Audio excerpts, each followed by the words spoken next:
জ্ঞানটা অহংকারটা চূর্ণ করার জন্য কবিদের কাছে পাঠিয়েছে। আমরা কৃষ্ণ ফিরে এত কাতর কেন? তো ভগবান তখন ওরা অজন্মের গভীরে আবার কাঁদতে আসলো।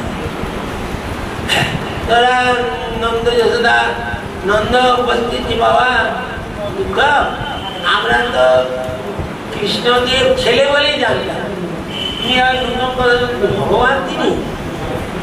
যাই হোক, আমরা তাহলে ছেলেকেও হারালাম আর ভগবানকেও হারালাম। এই বলে অজন্মে কাঁদতে লাগলো। তখন উদ্ধব বলছে যে তোমার কিন্তু ভগবান সর্বত্র আছে, এই জন্য বিষ্ণু তার নাম, বিশ্রাম ব্যবধান বিষ্ণু। তিনি সব জায়গায় তার চিন্তা করলেই পারবে মন। তা বলছে উদ্ধব যে মানে আমি চিন্তা করবো, মন নাম থাকলে কোনো ধ্যান চিন্তা, সে মনটা তো কৃষ্ণের সঙ্গেই চলে গেছে আমাদের। মন তো আমাদের নেই, কিছু ধ্যান করবে। বাবা অনুরাগ, আমার তো বড় সে অনুরাগ, কিরম অনুরাগ। তাই ওই ভক্তি দেখে খুবই সন্তুষ্ট হয়েছে। আমার অপরাধ ক্ষমা করবেন, আপনাদের যা ভক্তি আমার আকবর সাহেব বলে এসেছিলেন, আসাম চরণেনু জুসাম শ্যাম বৃন্দাবনে কিমপি গুলমল যা বিস্তৃত সর্বমাত্র চিন্তা ভেজুর মুকুন্দ পদবী সতীবীর বিজ্ঞান। হে গোপীগণ,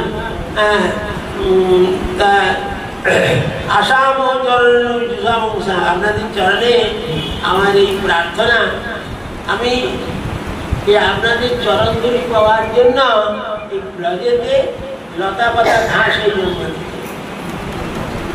যে আপনাদের চরণ ধরি উড়ে এসেও যেন আমার গায়ে পড়ে। এই ব্রজে লতা পাতা হয়ে আমি জন্মাবো। আর কেননা এই যে সংসার ত্যাগ করা যায় না, আপনারা সব কিছু ত্যাগ করে এই আমার ভজনা করছেন, সেই জন্য আপনাদের চরণ ধরি, হে ব্রজবাসীগণ, আপনাদের চরণ ধরি আমি মস্তক পাওয়ার জন্য আমি ব্রজে এই লতা পাতা ঘাস।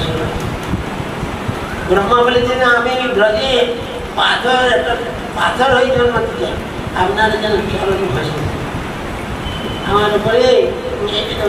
ব্রহ্মাও বলছে তুমি ব্রজমুক্তির যা ভক্তি, তা আমি যেন পাথরে জন্মাতে চাই, আমার উপরে আপনারা চরণ ভাসেন। তাই এরকম গোপীগণ